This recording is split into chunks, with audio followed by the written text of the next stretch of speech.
Olá! No nosso encontro passado, concluímos o estudo do livro do profeta Daniel. Ele percebeu, analisando as profecias de Jeremias, que o tempo do cativeiro que havia sido profetizado seria de 70 anos. Então ele intercede ao Senhor, ora, clama, confessa os pecados dos seus antepassados e é chegado o momento, em 538 a.C., Ciro, atendendo a uma convocação do Senhor, porque nós vimos essa profecia em Isaías, onde 200 anos antes desse acontecimento, Deus fala, olha, eu falo assim do meu ungido, de Ciro, ele fará toda a minha vontade. E diz que o Senhor estava convocando pelo nome e dando uma ordem para ele edificar o templo lá em Jerusalém. Então ele promulga realmente esse decreto e dá liberdade a todos os judeus de voltarem para Jerusalém e edificarem um templo ao Senhor, segundo a promessa que havia sido feita ao próprio povo de Israel. Vemos Deus caminhando nessa história de maneira tremenda. Então, um acontecimento marcante do nosso último encontro foi o regresso do cativeiro. Essa primeira leva de mais ou menos 50 mil judeus que voltaram, liderados por Zorobabel, o governador, lançaram as bases do templo, os alicerces do novo templo para reconstruir. Mas depois de muita oposição, acabou que a obra teve que ser interrompida. Paramos exatamente neste ponto, falando que aqui teremos a atuação do profeta Ageu, que é uma voz que Deus faz ouvir, a primeira voz profética depois do cativeiro. E nós prosseguiremos hoje a partir deste momento.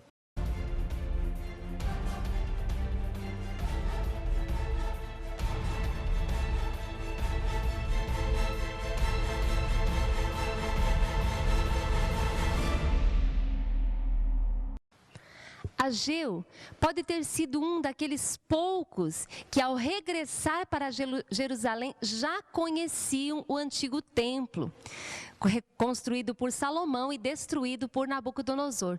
Sendo assim, Ageu já deveria ter entre 70 a 80 anos quando deu a sua profecia. No ano 520, o seu ministério, relativamente pequeno, foi apenas de alguns meses.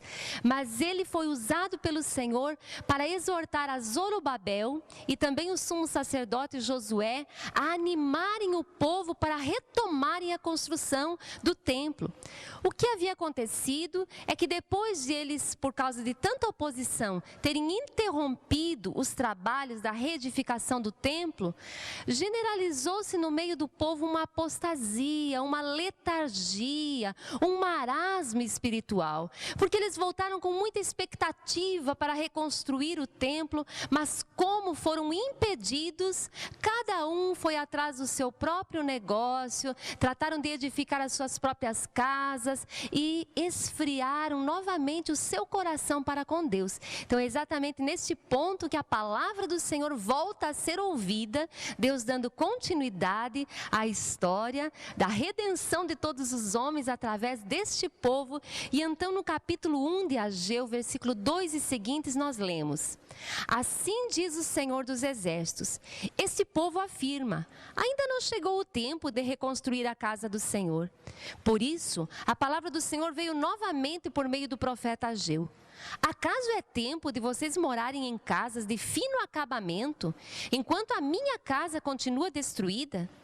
Agora, assim diz o Senhor dos Exércitos, vejam aonde os seus caminhos os levaram. Vocês têm plantado muito e colhido pouco. Vocês comem, mas não se fartam. Bebem, mas não se satisfazem. Vestem-se, mas não se aquecem. Aquele que recebe salário, recebe-o para colocá-lo numa bolsa furada. Assim diz o Senhor dos Exércitos, vejam aonde os seus caminhos os levaram. Subam um monte para trazer madeira, construam o templo para que eu me alegre e nele seja glorificado, diz o Senhor. Vocês esperavam muito, mas eis que veio pouco. E o que vocês trouxeram para casa, eu dissipei com um sopro. E por que eu fiz? pergunta o Senhor dos Exércitos? Por causa do meu templo, que ainda está destruído, enquanto cada um de vocês se ocupa com a sua própria casa. Por isso, por causa de vocês, o céu reteve o orvalho e a terra deixou de dar o seu fruto. Nos campos e nos montes provoquei uma seca que atingiu o trigo, o vinho, o azeite e tudo mais que a terra produz. E também os homens e o gado, o trabalho das mãos de vocês foi prejudicado. Claramente, Deus manifesta o seu descontentamento pelo povo ter novamente esfriado o seu ânimo e o seu zelo para com o Senhor. Percebemos nesta passagem o coração de Deus, a intenção de Deus. O Senhor fala que tudo pertence a Ele, a terra e a sua plenitude. E desde o início nós vemos o propósito de Deus de conceder ao homem a abundância. Mas é muito claro na Bíblia que nós teremos tudo de Deus quando Deus tiver tudo de nós. Esse princípio está em todos os lugares. Deus deseja conceder ao seu povo do melhor. Já vimos quando Deus fala isso no livro do profeta Isaías: se quiserdes e me ouvirdes, comereis o melhor desta terra. Deus sempre mostrou, declarou o seu propósito de abençoá-los, de fazê-los prósperos, de fazê-los felizes, de que a glória do próprio Criador e do seu Deus fosse refletida em todos os lugares, em outras nações. Mas todas as vezes que o povo esfria o seu coração para com a vontade do Senhor, para com o zelo do Senhor, Deus então fecha os céus. E aqui ele diz: olhem as atitudes de vocês, o que é que tem trazido? Vocês têm plantado tanto, mas colhido tão pouco. E quando vocês colhem o pouco que colhem, eu assopro. E sabe por quê? Porque vocês estão cuidando dos seus interesses, enquanto o meu interesse, a minha casa está deserta, está destruída. Deus por acaso se preocupava com um templo físico? Não, mas Deus está caminhando nessa história para trazer a sua presença, preparar o caminho para a vinda do Messias. Então, o desejo do Senhor é que cada um tivesse o seu coração voltado. A adoração no Antigo Testamento era feita através dos sacrifícios e era feita no templo. Então, o povo voltar-se para o Senhor significava também ter os seus olhos voltados para a edificação do santuário. Vemos a continuação do texto, versículo 12. Zorobabel, filho de Sealtiel, e o sumo sacerdote Josué, filho de Joazadaque, e todo o restante do povo obedeceram à voz do Senhor, o seu Deus, por causa das palavras do profeta Ageu, a quem o Senhor, o seu Deus, enviara. E o povo temeu ao Senhor. E aí vemos que mais uma vez vem a palavra do Senhor para Ageu, e Deus assim diz: eu estou com vocês, declara o Senhor. Assim o Senhor encorajou o governador de Judá, Zorobabel, e o sacerdote Josué, filho de Josadaque, e todo o restante do povo, e eles começaram a trabalhar no templo do Senhor dos Exércitos, o seu Deus. Então retomaram o trabalho da reconstrução do templo. Lembramos que vimos isso no nosso encontro passado, que quando eles lançaram os alicerces do templo, uns se alegravam e festejavam e louvavam o Senhor, enquanto outros começaram a chorar, aqueles que lembravam do antigo templo, dizendo que não tinha comparação a glória do templo que foi construído por Salomão e agora este novo que estava sendo construído. No capítulo 2, Deus vai dar a palavra através do profeta Ageu falando deste assunto. Versículo 2.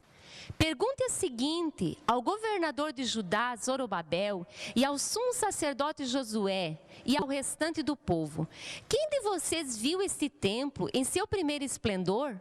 Comparado a ele, não é como nada o que vocês veem agora? Veja que Deus mesmo está concordando com aquilo que eles tinham falado. Mas no versículo 4 diz: coragem, Zorobabel, declara o Senhor. Coragem, sumo sacerdote Josué. Coragem, ao trabalho, ó povo da terra, declara o Senhor. Porque eu estou com vocês, declara o Senhor dos exércitos. Esta é a aliança que fiz com vocês quando vocês saíram do Egito. Meu espírito está entre vocês, não tenham medo. Assim diz o Senhor dos exércitos: dentro de pouco tempo farei tremer o céu, a terra, o mar e o continente. Farei tremer todas as nações, as quais trarão para cá os seus tesouros, e encherei este templo de glória, diz o Senhor dos exércitos. Algumas traduções aqui nesse versículo diz: e virá o desejado de todas as nações. Quando diz que encheria o templo de glória, outra tradução diz: e virá o desejado, aquele esperado, prometido por Deus. Continua dizendo: tanto a prata quanto o ouro me pertencem, declara o Senhor dos exércitos. A glória deste novo templo será maior do que a do antigo, diz o Senhor dos exércitos. E neste lugar estabelecerei a paz, declara o Senhor dos exércitos. Você percebeu quantas vezes repete, diz o Senhor dos exércitos? Em apenas 6 versículos, nós temos 6 declarações do Senhor se colocando como o Senhor dos exércitos. Claramente, Deus está dando continuidade à caminhada do seu povo. E aqui algo tão tremendo que Deus diz. O caminho que Deus estava fazendo para novamente atrair o homem para Ele. Quando o homem pecou lá no jardim do Éden, a glória de Deus estava no homem, mas quando eles voltaram as costas para Deus, a glória de Deus saiu da sua vida, a própria vida de Deus foi tirada, eles se sentiram nus, descobertos, desprovidos desta glória e da presença do Senhor. Nós acompanhamos toda a caminhada e o trajeto, até que Deus faz uma aliança com um povo, e depois de entrar nessa aliança, lá no livro do Êxodo, como lá no Monte Sinai, com as cláusulas da aliança, Deus pede que eles construam um santuário. Deus diz: e me fareis um santuário para que eu habite no meio de vós. Deus está trazendo a sua presença para perto do povo. O primeiro santuário construído foi lá no deserto, de tendas. Então passou-se o tempo e mais tarde Davi, este rei, tem no seu coração construir um palácio, um templo magnífico ao Senhor, porque ele mesmo havia recebido do Senhor tanta prosperidade que ele já tinha seu próprio palácio. E ele diz: como? Eu morando neste palácio tão magnífico e a casa do Senhor, o Senhor está habitando em tendas.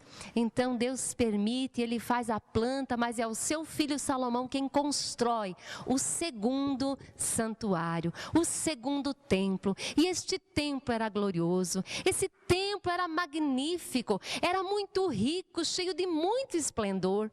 Quando lá no deserto Moisés montou aquele santuário, a presença do Senhor veio sobre o santuário em forma da coluna de fogo à noite e a coluna de nuvem de dia.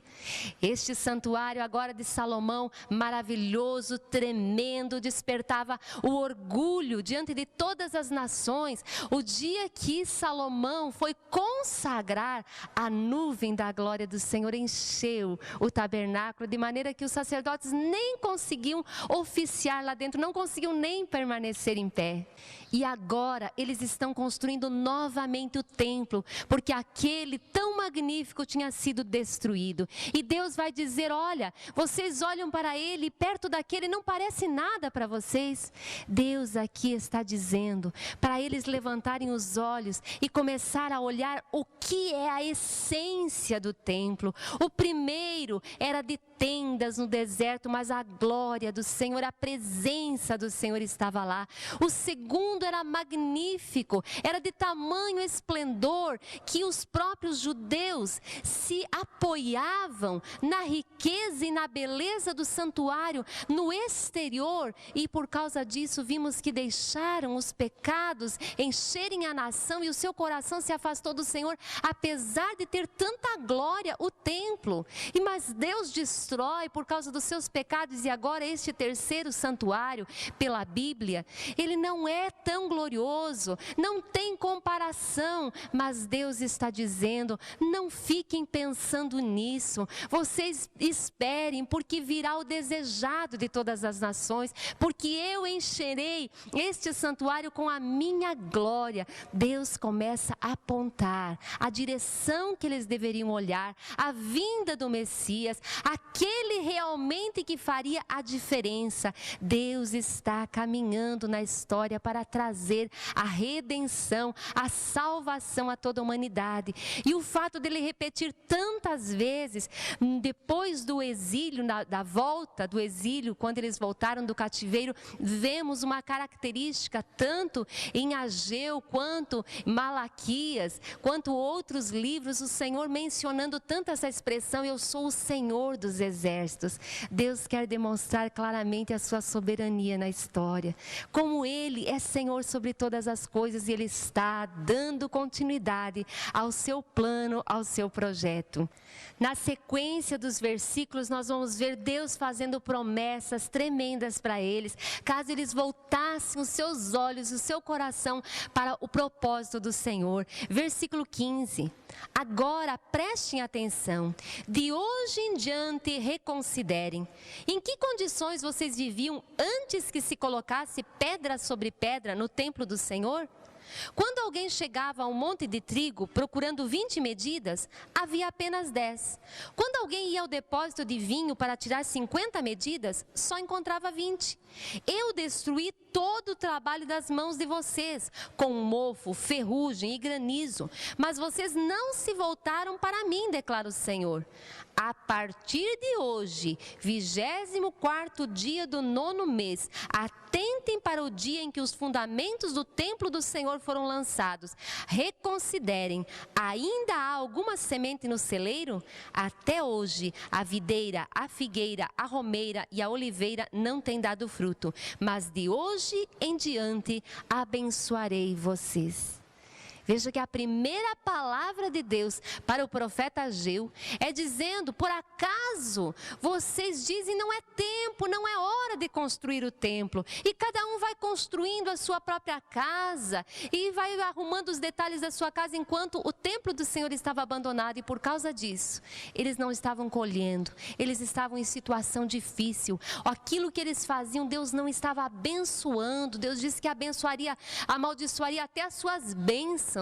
Mas aqui Deus manda marcar o dia e diz: de hoje em diante vocês terão a minha bênção, vocês terão a prosperidade, vocês plantarão e colherão, não haverá mais falta. Então o Senhor aqui exortando através do profeta Ageu, tanto ao governador Zorobabel, quanto ao sumo sacerdote, e assim a todo o restante do povo, para que aplicassem o seu coração naquilo que é o propósito de Deus. E por causa disso, Deus devolveria grandes bênçãos, Deus daria a eles a prosperidade que eles esperavam.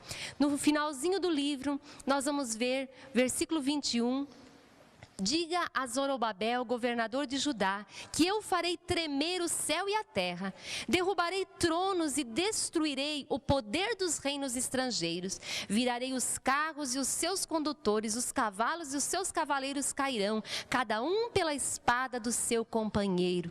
Deus comunicando aqui, dando uma firme perspectiva de futuro para eles, dizendo da restauração e da destruição dos poderes que vinham contra eles. Naquele dia, declara o Senhor dos Exércitos, eu o tomarei, meu servo Zorobabel, filho de Sealtiel, declara o Senhor, e farei de você um anel de selar, porque eu tenho escolhido, declara o Senhor dos Exércitos. Zorobabel era o líder do povo aqui. E aqui ele passa a ser uma figura do próprio Messias, do próprio Cristo, do Filho de Deus que viria. Um anel de selar significa a autoridade. O anel sempre continha a autoridade do soberano. Zorobabel aqui era o líder, mas viria com toda a autoridade. Então Ageu profetiza durante poucos meses do ano 520. ele é contemporâneo de Zacarias. Zacarias profetiza aí junto com ele no início do ministério de Zacarias. Então profetizam as mesmas coisas, exortando o povo a retomarem a construção do templo, o que realmente acontece. Passamos agora a analisar o livro do profeta Zacarias.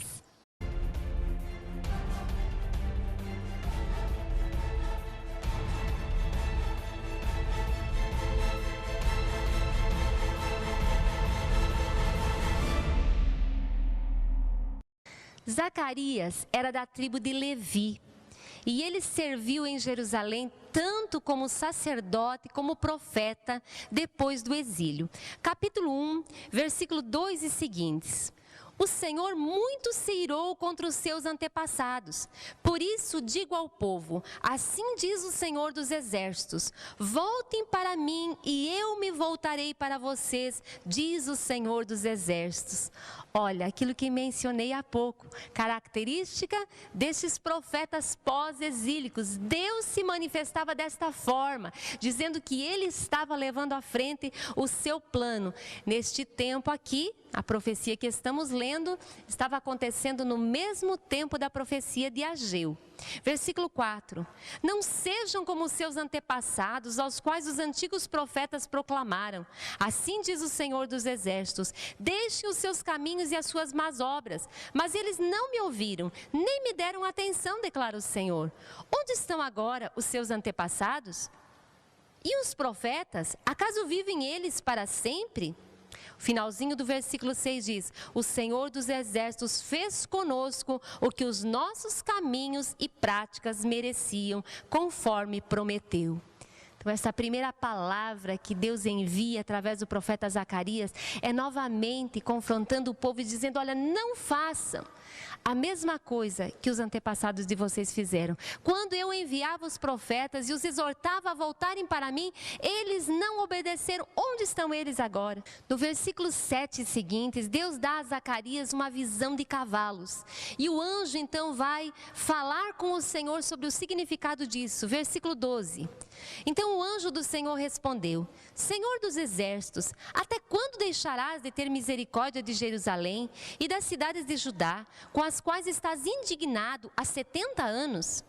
Então o Senhor respondeu palavras boas e confortadoras ao anjo que falava comigo.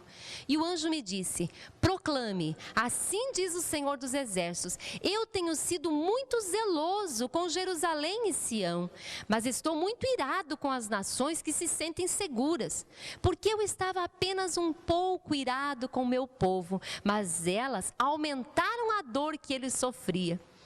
Olha aqui o coração de Deus, como se derrete por amor ao seu povo. Deus diz, eu estava só um pouco irado. Vimos desde o início desta série que o juízo de Deus é por causa da sua misericórdia. Na sua ira, Deus precisou levá-los para o cativeiro e nós já estudamos como realmente essa disciplina do Senhor produziu resultados. Como eles se voltaram para o Senhor, abandonaram as suas idolatrias. Para sempre este povo nunca mais se envolveu com a adoração de outros deuses e assim outras práticas. E aqui o Senhor diz, olha, eu estava um pouco irado, mas as nações exageraram. Naquilo que eu queria que elas fizessem, elas excederam e assim aumentaram em muito a dor. Versículo 16, por isso assim diz o Senhor, estou me voltando para Jerusalém com misericórdia, e ali o meu templo será reconstruído, a corda de medir será esticada sobre Jerusalém, declara o Senhor dos Exércitos.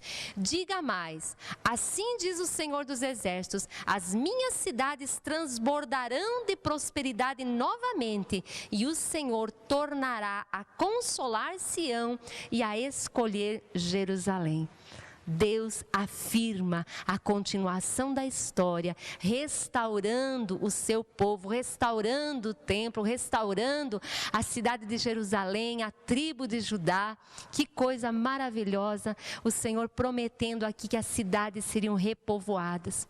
Você percebe como a Bíblia toda é uma história só? É um profeta dando continuidade ao outro, é um livro dando continuidade ao outro. Você nunca mais vai ler a Bíblia do mesmo jeito.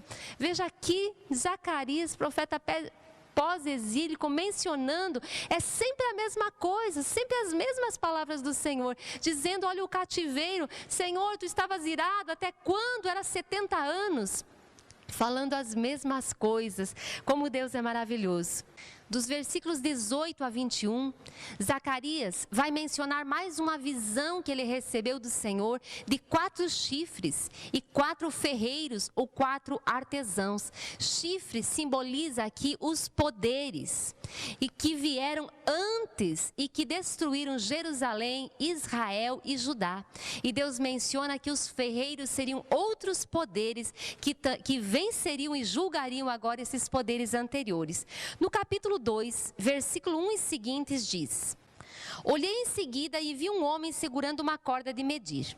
Eu lhe perguntei, aonde você vai? Ele me respondeu, vou medir Jerusalém para saber o seu comprimento e a sua largura. Essa expressão, uma corda para medir, dá a ideia de que algo vai acontecer, que algo vai ser construído, ou neste caso, reconstruído.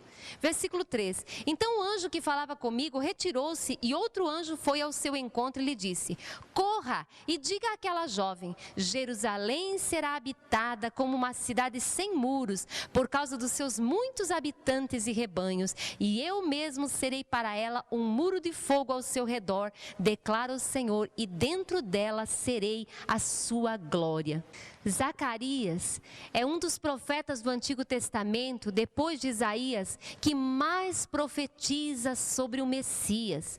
É chamado de profeta messiânico também. E ele fala muitas coisas sobre a primeira vinda de Jesus, mas muitas coisas sobre a segunda vinda, a vinda em glória, o final dos tempos. E aqui mistura a restauração de Jerusalém, do templo, com a primeira vinda do Senhor e até mesmo a segunda vinda. Versículo 7, atenção, ó Sião, escapem, vocês que vivem na cidade da Babilônia, porque assim diz o Senhor dos Exércitos, Ele me enviou para buscar a sua glória entre as nações que saquearam vocês, porque todo o que tocar em vocês toca na menina dos olhos dele. Que expressão de amor!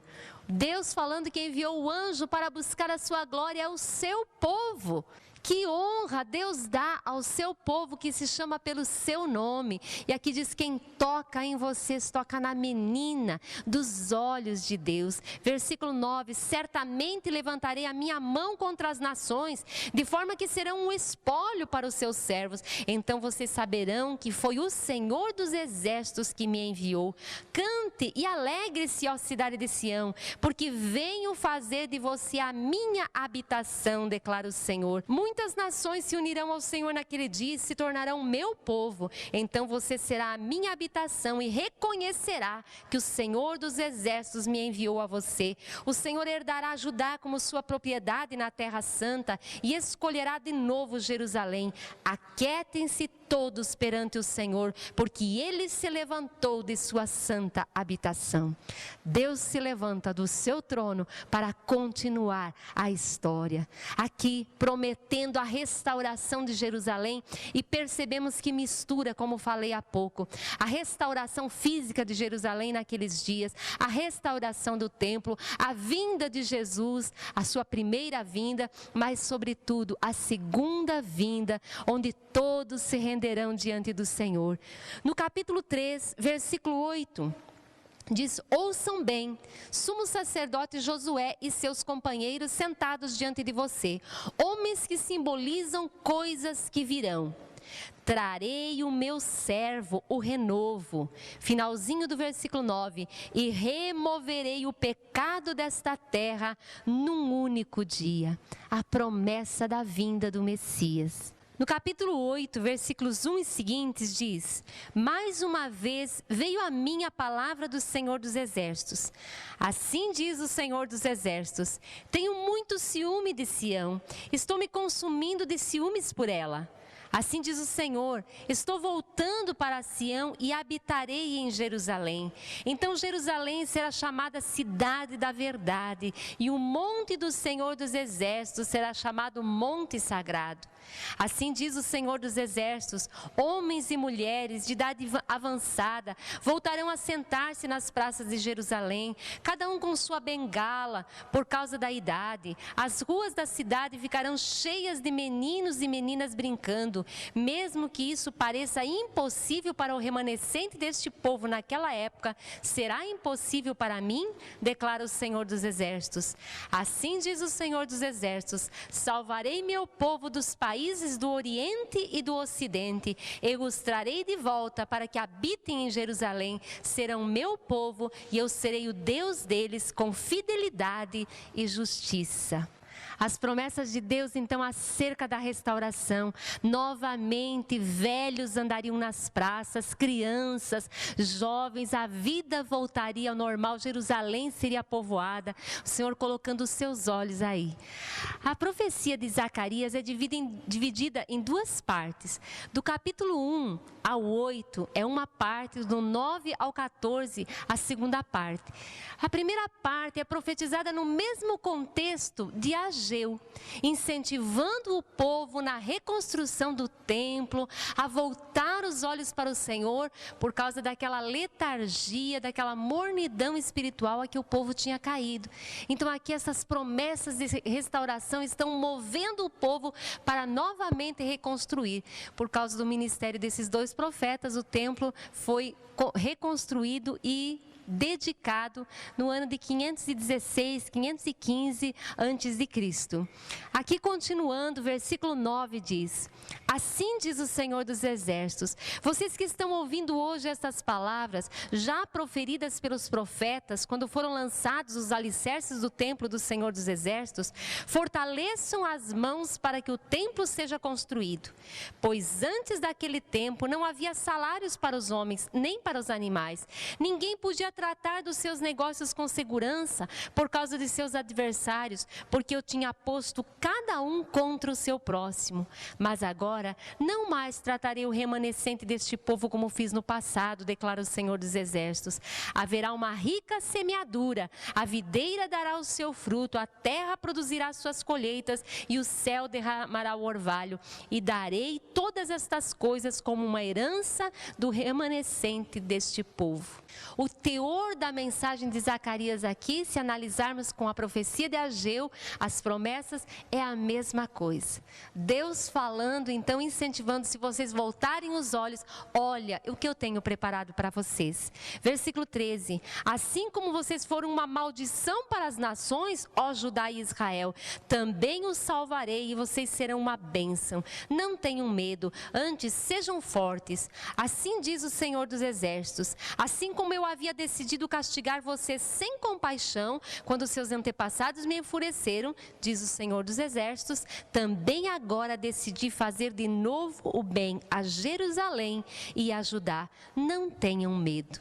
No capítulo 9, versículo 9, vamos encontrar uma profecia acerca de Jesus. Alegre-se muito, cidade de Sião, exulte Jerusalém, eis que o seu rei vem a você, justo e vitorioso, humilde e montado num jumento, um jumentinho cria de jumenta. Vemos Jesus, quando entrou em Jerusalém, uma semana antes do seu sacrifício, da sua morte, ele entrou montado num jumento, segundo estava profetizado. Aqui está falando da primeira vinda. Jesus, em forma humilde, ele vem para se identificar com o homem nos seus pecados e então morrer na cruz para expiar os pecados de toda a humanidade. Até o final do livro agora tem muitas profecias concernentes ao futuro, até sobre o anticristo, o final dos tempos e a primeira e a segunda vinda do Messias. Nós voltaremos agora novamente para Esdras, porque o nosso estudo visa uma cronologia, uma sequência, e onde paramos lá em Esdras, no final do capítulo 4, a construção do templo tinha sido interrompida. Através do ministério de Ageu e Zacarias, o povo então se volta novamente ao trabalho. Zorobabel, o sumo sacerdote, eles reconstroem o templo, ele é dedicado, e então teremos a continuação em Esdras, no capítulo 5. Versículo 1. Ora, o profeta Ageu e o profeta Zacarias, descendente de Ido, profetizaram aos judeus de Judá e de Jerusalém em nome do Deus de Israel que estava sobre eles. Então Zorobabel, filho de Sealtiel, e Jesua, filho de Josadaque, começaram a reconstruir o templo de Deus em Jerusalém, e os profetas de Deus estavam com eles e os ajudavam. Mudamos de livro, mas não mudamos de assunto. Então, aqui a sequência exata. Alguns livros falam Josué, outros Jesua, e até outras traduções falam Josua para o sumo sacerdote. Diferentes traduções para o nome. O governador daquele território, quando viram que eles reassumiram a construção do templo, chegaram e perguntaram: olha, com que autoridade ou em nome de quem vocês estão reconstruindo isso? Novamente a oposição. Mas então lemos no versículo 5, mas os olhos do seu Deus estavam sobre os líderes dos judeus, e eles não foram impedidos de trabalhar, até que um relatório fosse enviado a Dario e dele se recebesse uma ordem oficial a respeito do assunto. Este governador, os demais oficiais e os seus companheiros escreveram então uma carta ao rei Dario, e o conteúdo da carta dizia o seguinte: ao rei Dario, paz e prosperidade. Informamos ao rei que fomos à província de Judá, ao templo do grande Deus. O povo o está reconstruindo com grandes pedras e já estão fixando as vigas de madeira nas paredes. A obra está sendo executada com diligência e apresentando rápido progresso. Então perguntamos aos líderes quem os autorizou a reconstruir esse templo e esses muros. Esta é a resposta que nos deram: somos servos do Deus dos céus e da terra e estamos reconstruindo o templo edificado há muitos anos, templo que foi construído e terminado por um grande rei de Israel.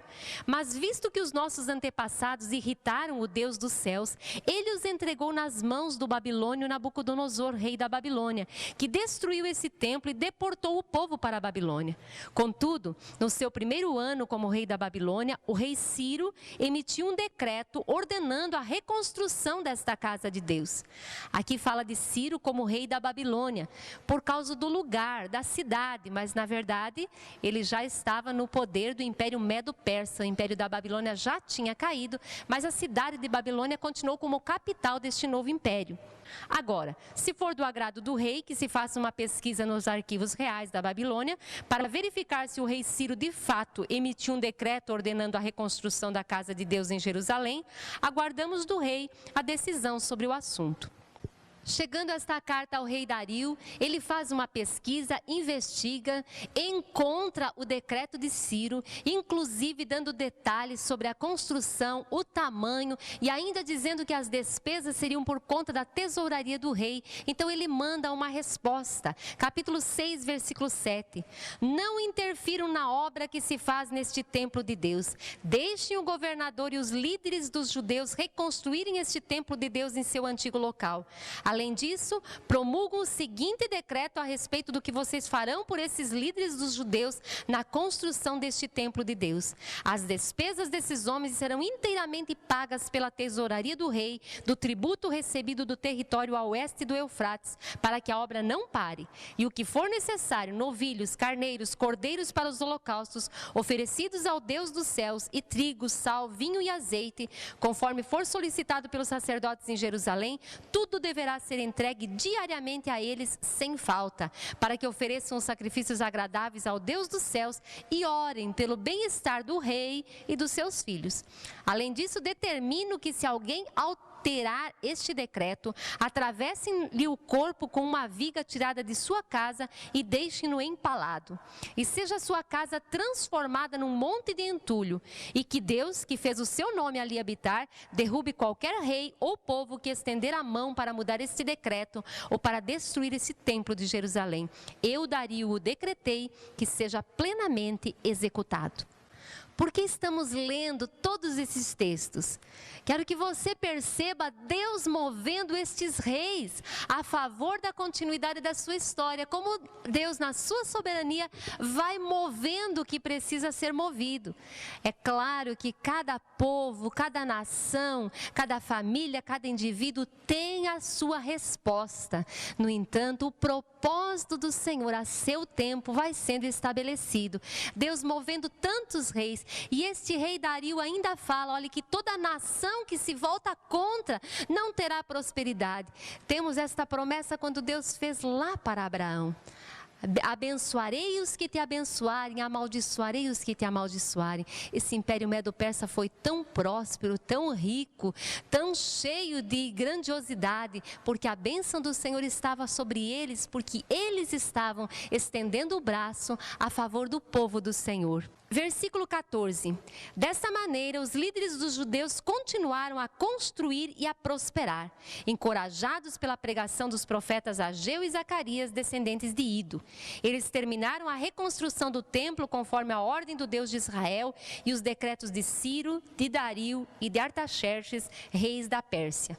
O templo foi concluído no 3º dia do mês de Adar, no 6º ano do reinado do rei Dario, aproximadamente anos 515 a.C.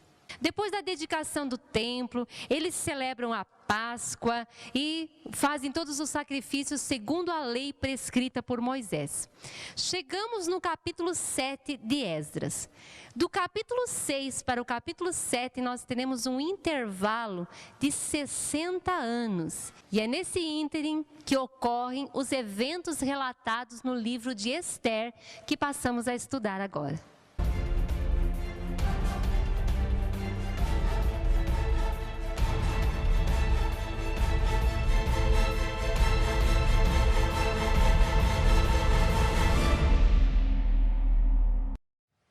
Depois que eles voltam e o templo é acabado, dedicado, eles passam a oferecer os sacrifícios e esperar pelas promessas do Senhor agora da vinda do Messias. Eles esperavam que isso fosse acontecer rápido, mas como não aconteceu imediatamente, novamente uma letargia toma conta do povo. Novamente uma mornidão e cada um vai cuidar dos seus próprios interesses. Era necessário que Deus movesse agora uma segunda leva que viesse do cativeiro para encorajar esses que já estavam habitando aí em Jerusalém para retomarem a reconstrução dos muros, a palavra, os sacrifícios, novamente o zelo pelo Senhor. E aqui nós começamos a perceber também a astúcia de Satanás. Ele conhece os propósitos de Deus porque são revelados na palavra e quando Deus está para agir, então a Bíblia começa inclusive a falar dos inimigos que se opõem.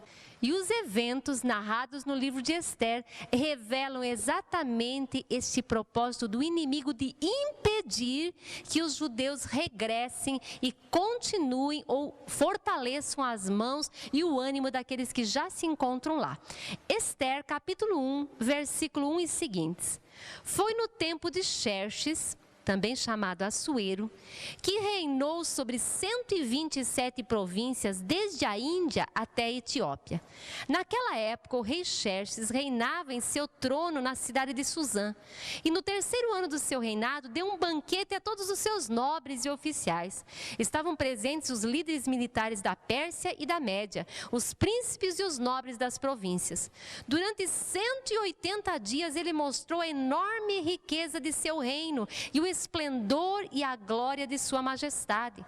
Terminados esses dias, o rei deu um banquete no jardim interno do palácio de 7 dias para todo o povo que estava na cidade de Suzã, do mais rico ao mais pobre. No livro de Daniel, Deus falou sobre alguns reis que viriam na Pérsia e que um seria muito engrandecido com muitas riquezas. Está se referindo a este rei. E eu vou ler alguns detalhes aqui da decoração do seu jardim para ver tamanha prosperidade que havia no seu reino. O jardim possuía forrações em branco e azul, presas com cordas de linho branco e tecido vermelho, ligadas por anéis de prata e colunas de mármore. Tinha assentos de ouro ouro e de prata, num piso de mosaicos de pórfiro, mármore, madrepérola e outras pedras preciosas. Pela generosidade do rei, o vinho real era servido em grande quantidade em diferentes taças de ouro. Por ordem real, cada convidado tinha permissão de beber o quanto desejasse, pois o rei tinha dado instruções a todos os mordomos do palácio que os servissem à vontade. A rainha Vasti também estava dando uma festa às mulheres no seu palácio. E passados 7 dias, depois de o rei estar bem cheio de vinho, diz a Bíblia, ele mandou chamar a rainha Vasti para apresentá-la diante de todos aqueles nobres. Mas ela se recusou a ir, então foi tirada da posição de rainha. Passado algum tempo, Xerxes, o Assuero, comanda então que se busquem moças em todas as províncias para que seja escolhida a próxima rainha. Capítulo 2, versículo 5. Nesse tempo, vivia na cidadela de Suzã um judeu chamado Mardoqueu, da tribo de Benjamim. Versículo 7.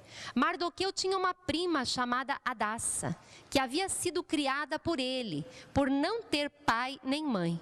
Essa moça, também conhecida como Ester, era atraente e muito bonita, e Mardoqueu a havia tomado como filha quando o pai e a mãe dela morreram. Quando a ordem e o decreto do rei foram proclamados, muitas moças foram trazidas à cidadela de Suzã e colocadas sob os cuidados de Hegai. Ester também foi trazida ao palácio do rei e confiada a Hegai, encarregado do harém. Versículo 10. Ester não tinha revelado a que povo pertencia, nem a origem da sua família, pois Mardoqueu a havia proibido de fazê-lo.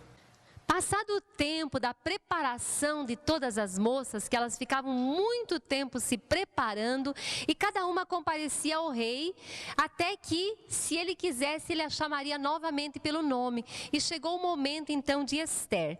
Versículo 15, finalzinho. Ester causava boa impressão a todos os que a viam. Ela foi levada ao rei Xerxes à residência real. Versículo 17. O rei gostou mais de Ester do que de qualquer outra mulher. Ela foi favorecida por ele e ganhou sua aprovação mais de qualquer das outras virgens. Então ele lhe colocou uma coroa real e tornou-a rainha em lugar de Vasti. O rei deu um grande banquete, o banquete de Ester, para todos os seus nobres e oficiais. Proclamou feriado em todas as províncias e distribuiu presentes por sua generosidade real. Aqui temos uma judia se tornando rainha do maior império daqueles dias. O livro de Ester tem uma particularidade. Ele não fala o nome de Deus em nenhum momento.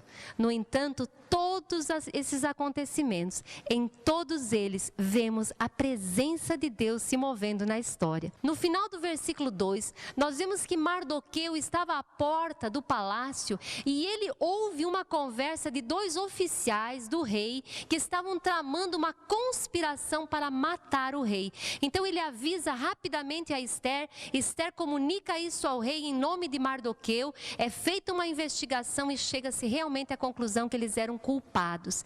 E o rei então manda que se escreva isso nas crônicas dos reis, desta conspiração de que Mardoqueu, o judeu, descobriu isso e ficou lá relatado.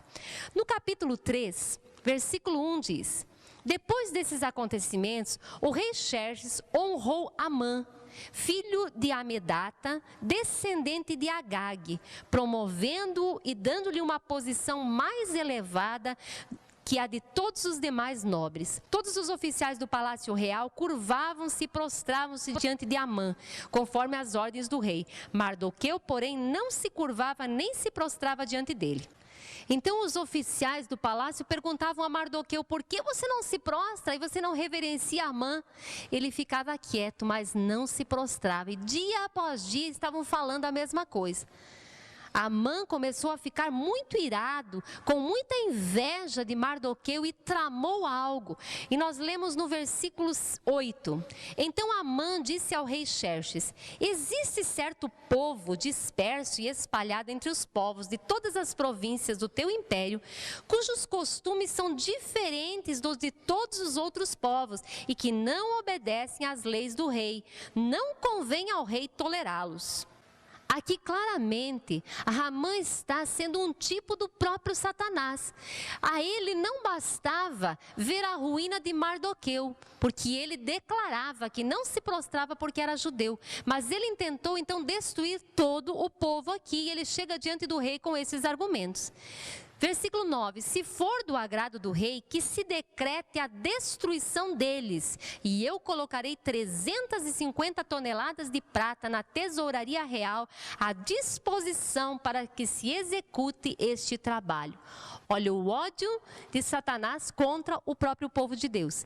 Em vista disso, o rei tirou seu anel selo do dedo, deu a Ramã, o inimigo dos judeus, filho de Amedata, descendente de Agag, e lhe disse: fique com a prata e faça com o povo o que você achar melhor. O rei então lhe dá o seu anel, que é símbolo de autoridade, e permite que ele faça o que quiser, ainda abrindo mão da oferta que ele tinha dito que daria aos tesouros do rei. Final do versículo 12. Ramã ordenou que escrevessem cartas na língua e na escrita de cada povo, aos sátrapas do rei, aos governadores das várias províncias e aos chefes de cada povo. Tudo foi escrito em nome do rei Xerxes e selado com o seu anel.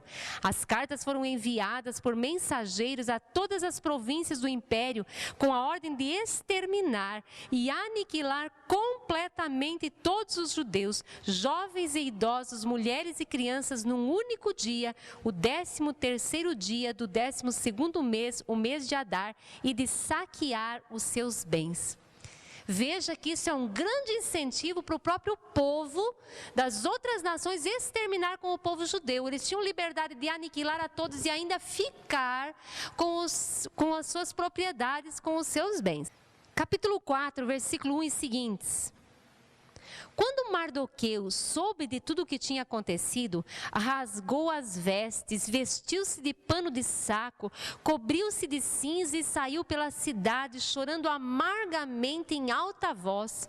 Foi até a porta do palácio real, mas não entrou, porque ninguém vestido de pano de saco tinha permissão de entrar. Em cada província onde chegou o decreto com a ordem do rei, houve grande pranto entre os judeus, com jejum, choro e lamento. Muitos se deitavam em pano de saco e em cinza. Sabemos que essa expressão no Antigo Testamento é de arrependimento, é de humilhação, é de se voltar para Deus clamando pela sua misericórdia. Versículo 4 em diante. Quando as criadas de Ester e os oficiais responsáveis pelo harém lhe contaram o que se passava com Mardoqueu, ela ficou muito aflita e mandou-lhe roupas para que as vestisse e tirasse o pano de saco, mas ele não quis aceitá-las. Então Ester convocou Ratá, um dos oficiais do rei, nomeado para ajudá-la, e deu-lhe ordens para descobrir o que estava perturbando Mardoqueu e por que ele estava agindo assim. Mardoqueu então mandou-lhe uma cópia do decreto do extermínio dos judeus e pediu que ela comparecesse diante do rei e intercedesse a favor da sua própria vida e da vida do povo. Ester mandou novamente a resposta para ele dizendo: olha, faz parte da lei dos medos e persas que ninguém pode comparecer diante do rei sem ser chamado por ele, sob pena de morte. E já faz mais de 30 dias que o rei não me chama, não vai ser possível isso. Então Mardoqueu lhe manda dizer novamente, versículo 12, quando Mardoqueu recebeu a resposta de Ester, mandou dizer-lhe: não pense que pelo fato de estar no palácio do rei, você será a única entre os judeus que escapará. Pois se você ficar calada nesta hora, socorro e livramento surgirão de outra parte para os judeus, mas você e a família do seu pai morrerão. Quem sabe se não foi para um momento como este que você chegou à posição de rainha? Chegando aqui, vamos entender o porquê realmente Ester chegou a se tornar rainha da Pérsia. O povo judeu estava para ser aniquilado com esse intento dos seus inimigos, mas Deus tem um projeto de continuidade. Então ele se moveu de antemão, fazendo com que Ester ficasse nesta posição. Ester então manda dizer a Mardoqueu e diz: olha, reúna todo o povo, peça que jejuem por mim, por 3 dias ninguém coma nada, nem pão, nem água. Eu e as minhas criadas também jejuaremos e depois eu comparecerei diante do rei para pedir pelo nosso povo. Se tiver que perecer, pereci. Depois de 3 dias, Esther então vai comparecer diante do rei. Capítulo 5, finalzinho do versículo 1. O rei estava no trono, de frente para a entrada. Quando viu a rainha Esther ali no palácio, teve misericórdia dela e estendeu-lhe o cetro de ouro que tinha na mão. Esther aproximou-se e tocou a ponta do cetro. E o rei lhe perguntou: que há, rainha Esther? Qual é o seu pedido? Mesmo que seja a metade do reino, lhe será concedido. Esther, então, com a graciosidade que Deus havia dado a ela, convida o rei e Ramã para um banquete que ela queria preparar na sua casa. E então ela revelaria qual era a sua petição. Quando Ramã ouviu isso, se alegrou muito pelo privilégio de ser o único convidado a ir com o rei ao palácio da rainha Esther para este banquete. Chegou em casa, contou aos seus filhos, ele tinha 7 filhos e a sua esposa, e ela disse: olha, se o rei está assim contigo e você está nessa posição, manda fazer uma forca de 20 metros de altura aqui na porta da nossa casa e peça ao rei para que lhe entregue a vida de Mardoqueu. Então ele mandou construir essa grande forca na porta da sua casa. No capítulo 6, nós vamos ver que o rei, naquela noite, não conseguiu dormir. Virava de um lado, virava para o outro, até que ele chamou um dos seus servos e eles lhe trouxeram algumas crônicas. Falou: vamos ler para o rei, quem sabe lhe venha o sono. E exatamente vai ler a parte onde diz: olha, em tal dia, em tal mês, 2 oficiais do rei conspiraram um plano para assassinar o rei, mas o judeu Mardoqueu descobriu e fez isso conhecido ao rei. Quando ele ouviu isso, ele disse: o que foi feito para honrar este homem? E eles disseram: nada foi feito. Veja, o rei vai perder o sono, vão trazer as crônicas para ele ler, talvez tantos feitos, tantos acontecimentos que eram registrados, lê exatamente esta parte. E então, amanhece o dia e alguém chega no palácio e ele diz: quem está aí? Eles dizem: olha, Ramã chegou. E ele diz: então manda que Ramã venha. E perguntou a Ramã: o que você acha que deve ser feito ao homem a quem o rei deseja honrar? Ramã logo pensou que ele seria este homem e então lhe dá uma lista de coisas que deveria ser feito. Versículo 8, ordena que tragam um manto do próprio rei e um cavalo que o rei montou e que ele leve o brasão do rei na cabeça. Em seguida, sejam o manto e o cavalo confiados a alguns dos príncipes mais nobres do rei e ponham eles um manto sobre o homem que o rei deseja honrar e o conduzam sobre o cavalo pelas ruas da cidade, proclamando diante dele: isto é o que se faz ao homem que o rei tem o prazer de honrar. O rei então disse: Ramã, vá e faça isso ao judeu Mardoqueu. Você imagina como ele deve ter ficado, fez tudo isso, passeou pelas ruas da cidade, proclamando e honrando a Mardoqueu. Chegou em casa muito irado, muito furioso, e a sua esposa ainda disse: olha, se Mardoqueu foi exaltado diante do rei, isso é o princípio da tua ruína. E ele fica mais irado ainda. E no meio dessa discussão, com os ânimos exaltados, bateram na porta. Eram os enviados do palácio da rainha Esther chamando para o segundo banquete. Então eles chegam e o rei vai pedir à rainha: a rainha Esther, qual é o seu pedido? Você será atendida. Qual o seu desejo? Mesmo que seja metade do reino, isso lhe será concedido. Então a rainha Esther respondeu: se posso contar com o favor do rei e se isso lhe agrada, poupe a minha vida e a vida do meu povo. Este é o meu pedido e o meu desejo, pois eu e meu povo fomos vendidos para destruição, morte e aniquilação. Se apenas tivéssemos sido vendidos como escravos e escravas, eu teria ficado em silêncio, porque nenhuma aflição como essa justificaria perturbar o rei. O rei Xerxes perguntou à rainha Esther: quem se atreveu a uma coisa dessas? Onde está ele? Respondeu Esther: o adversário inimigo é Ramã, este perverso. Diante disso, Ramã ficou apavorado. O rei ficou sem jeito, saiu para fora no seu jardim e Ramã se prostrou aos pés de Ester, clamando por misericórdia.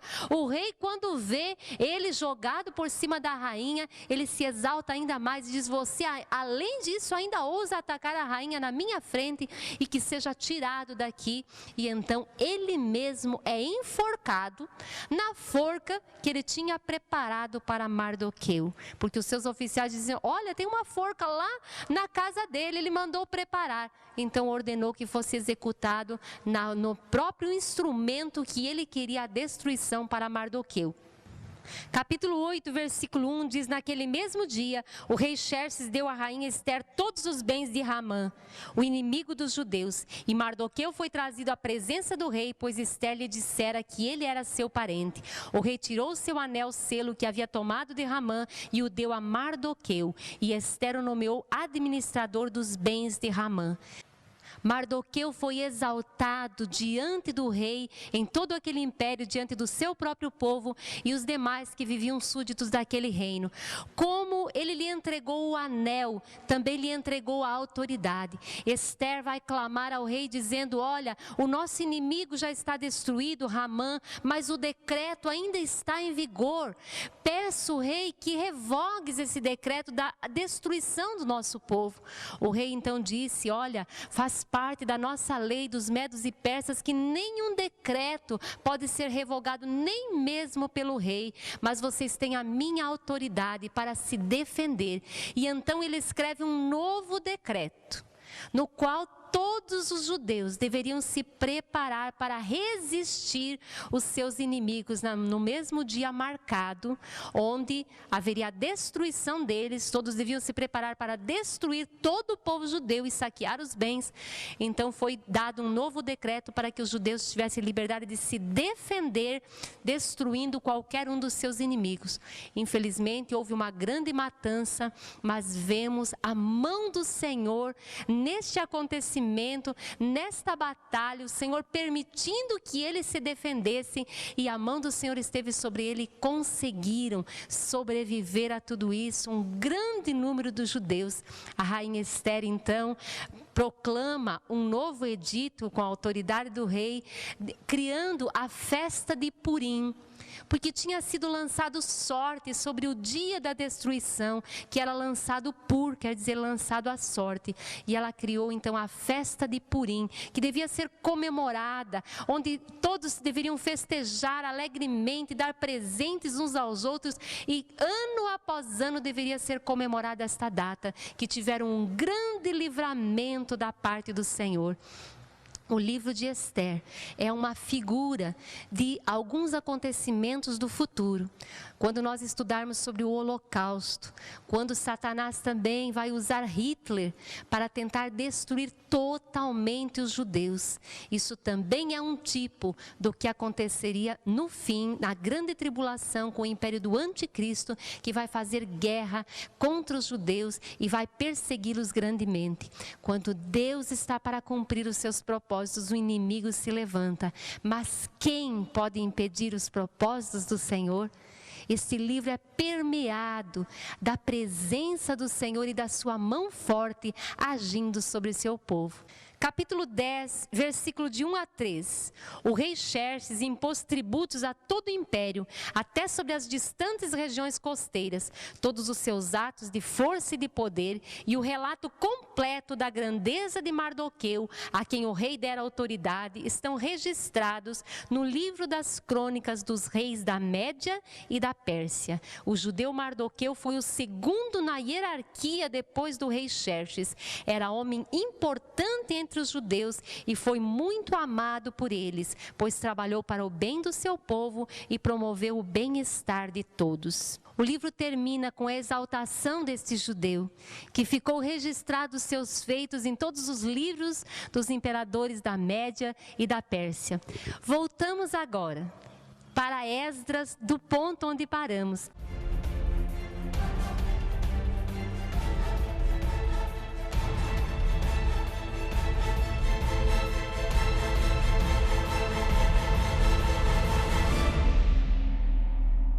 seria interessante você anotar na sua Bíblia para onde vai, por exemplo, quando acaba o capítulo 6, anotar. Aqui acontecem os eventos de Esther, para você acompanhar essa ordem cronológica. Capítulo 7 de Esdras, versículo 1 diz: Depois destas coisas, durante o reinado de Artaxerxes, rei da Pérsia, vivia um homem chamado Esdras. Era filho de Seraías e descendente direto do sumo sacerdote Arão. Este Esdras veio da Babilônia. Era um escriba que conhecia muito a lei de Moisés, dada pelo Senhor, o Deus de Israel. O rei lhe concedera tudo o que ele tinha pedido, pois a mão do Senhor, o seu Deus, estava sobre ele. Alguns dos israelitas, inclusive sacerdotes, levitas, cantores, porteiros e servidores do templo, também foram para Jerusalém no 7º ano do reinado de Artaxerxes. Somente aqui neste capítulo vai começar a relatar sobre o autor do livro. Aqui vamos começar a história de Esdras. Ele escreveu esses eventos passados, mas ele não fazia parte da história desses eventos, da primeira leva que voltou a Jerusalém. Então agora, Esdras, um escriba, alguém voltado para a palavra, um estudioso da lei, cuja função seria ensinar o povo e incentivar o povo a voltar os olhos para a palavra de Deus. Aqui então, depois desses acontecimentos, Deus move uma segunda leva de judeus para regressarem do cativeiro sob a liderança de Esdras. Pelos registros, são aproximadamente 1.800 homens, sem contar as mulheres e as crianças. Então, talvez umas 5.000 pessoas, um grupo bem menor do que o primeiro, e que se dirigiram então para Jerusalém. Versículo 9, no primeiro dia do primeiro mês, ele saiu da Babilônia e chegou a Jerusalém no primeiro dia do 5º mês, porque a boa mão de seu Deus estava sobre ele, pois Esdras tinha decidido dedicar-se a estudar a lei do Senhor e a praticá-la e a ensinar os seus decretos e mandamentos aos israelitas. Quando Esdras volta, ele pede cartas ao rei Artaxerxes, que lhe concede então. Versículo 12. Artaxerxes, rei dos reis, ao sacerdote Esdras, escriba da lei do Deus dos céus, paz e prosperidade. Estou decretando que qualquer israelita em meu reino, inclusive dentre os sacerdotes e levitas, que desejar ir a Jerusalém com você, poderá fazê-lo. Você está sendo enviado pelo rei e por seus 7 conselheiros para fazer uma investigação em Judá e em Jerusalém com respeito à lei do seu Deus que está nas suas mãos. Além disso, você levará a prata e o ouro que o rei e seus conselheiros voluntariamente ofereceram ao Deus de Israel, cuja habitação está em Jerusalém, além de toda a prata e todo o ouro que você receber da província da Babilônia, como também as ofertas voluntárias do povo e dos sacerdotes para o templo do Deus deles em Jerusalém. Estou lendo todos esses detalhes para ver quantos reis foram movidos e quantos reis fizeram decretos permitindo então este regresso. Versículo 19. Entregue ao Deus de Jerusalém todos os utensílios que foram confiados a você para o culto do templo de seu Deus, e todas as demais despesas necessárias com relação ao templo de seu Deus serão pagas pelo tesouro do rei. Então o rei vai dar orientações para que se deem muitos bens para eles e também para que se fale aos governadores lá da região que tudo que for solicitado eles providenciem, tanto para os sacrifícios quanto para a estada deles lá.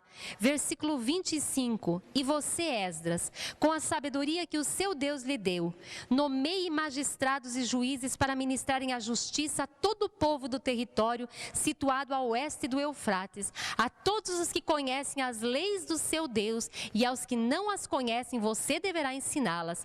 Aquele que não obedecer à lei do Deus de vocês e à lei do rei, seja punido com a morte, ou com o exílio, ou com o confisco de bens, ou com a prisão. A função específica de Esdras, então, ao retornar, seria ensinar a lei ao povo. De fato, a história reconhece Esdras como um personagem tão importante a ponto dos judeus lhe chamarem um segundo Moisés. Moisés foi aquele que deu as leis do Senhor, foi usado por Deus para legislar, trazer a vontade do Senhor e redigir as leis. Muito tempo depois, Esdras vai ser chamado agora para ensinar o povo a lei do Senhor. E é neste tempo que ele vai compilar aquilo que hoje nós chamamos Antigo Testamento, separar os livros chamados inspirados, o cânon das Escrituras e formar então o Antigo Testamento dos nossos dias. Levando então esta carta do rei, esse grupo regressa para Jerusalém. E ele chega lá, vai fazendo o que Deus lhe mandou, e no capítulo 9 nós vamos ler o seguinte: depois que foram feitas essas coisas, os líderes vieram dizer-me: o povo de Israel, inclusive os sacerdotes e os levitas, não se mantiveram separados dos povos vizinhos e de suas práticas repugnantes, como as dos cananeus, dos hetitas, dos ferezeus, dos jebuseus, dos amonitas, dos moabitas, dos egípcios e dos amorreus. Eles e seus filhos se casaram com mulheres daqueles povos e com eles misturaram a descendência santa. E os líderes e os oficiais estão à frente nesta atitude infiel. Quando ouvi isso, rasguei a minha túnica e o meu manto, arranquei os cabelos da cabeça e da barba e me sentei estarrecido. Então todos os que tremiam diante das palavras do Deus de Israel reuniram-se ao meu redor por causa da infidelidade dos exilados, e eu fiquei sentado ali, estarrecido até o sacrifício da tarde. Vimos aqui que muitos que regressaram do cativeiro não permaneceram fiéis ao Senhor, mas se misturaram em casamento. Este ponto vai ser algo que os líderes vão chamar grandemente a atenção. Por quê?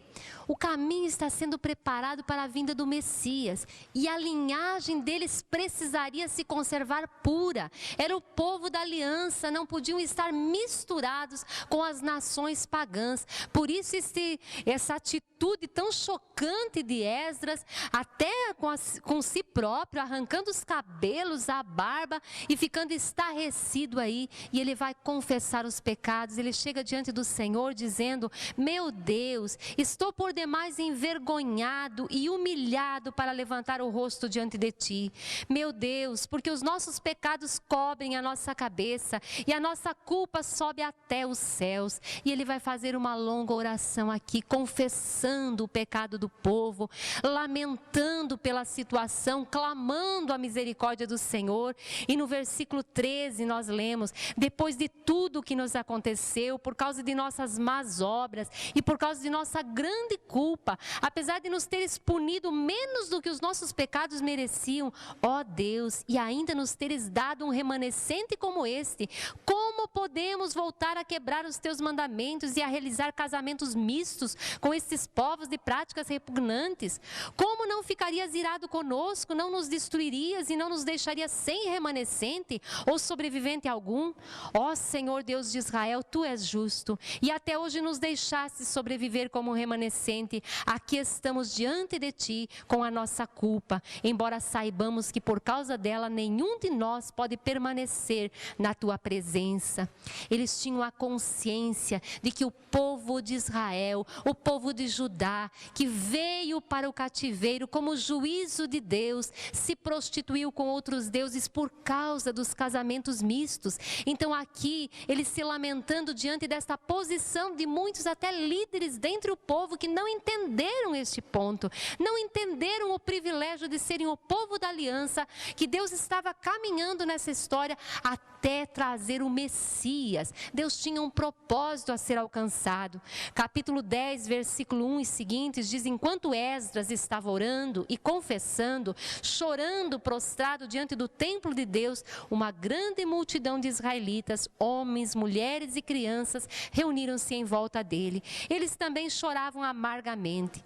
Então Secanias, filho de Jeiel, um dos descendentes de Elão, disse a Esdras: fomos infiéis ao nosso Deus Deus quando nos casamos com mulheres estrangeiras, procedentes dos povos vizinhos. Mas apesar disso, ainda há esperança para Israel. Façamos agora um acordo diante do nosso Deus e mandemos de volta todas essas mulheres e seus filhos, segundo o conselho do meu Senhor e daqueles que tremem diante dos mandamentos de nosso Deus, que isso seja feito em conformidade com a lei. Levante-se, esta questão está em suas mãos, mas nós o apoiaremos. Tenha coragem e mãos à obra. Ainda bem que nessa ocasião o povo se volta para Deus, se arrepende dos seus pecados e então apoiam Esdras nesse movimento de reforma. E aqui a posição é tão drástica a ponto de despedir a mulher e os filhos, por causa exatamente do que comentei há pouco. A linhagem precisava se manter pura até a vinda do Messias.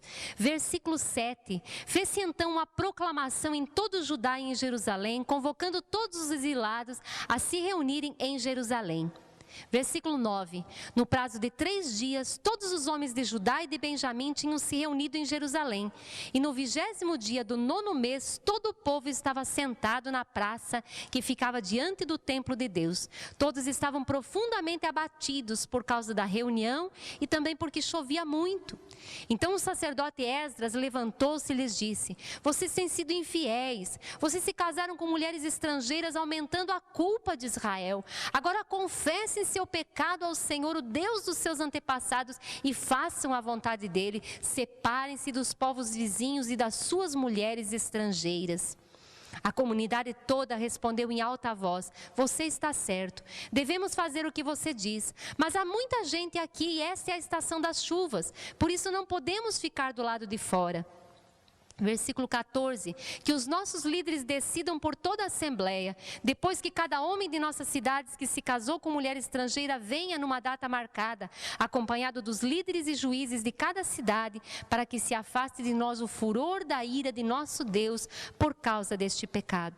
E assim todos os exilados fizeram conforme a palavra que tinha sido dita. Fizeram uma pesquisa, uma relação de todos os homens que tinham se casado com mulheres estrangeiras, despediram as suas mulheres e os seus filhos. E houve então um reavivamento, porque Esdras se focou em ensinar o povo a palavra do Senhor, levando eles a uma santidade, a um comprometimento com os princípios da palavra de Deus, esperando pelo Messias que haveria de vir. Neemias vem para Jerusalém 13 anos depois que Esdras veio. E no nosso próximo encontro, nós analisaremos a atuação então deste grande líder, deste grande governante que atuou por um grande período junto com Esdras. Até lá, que Deus te abençoe.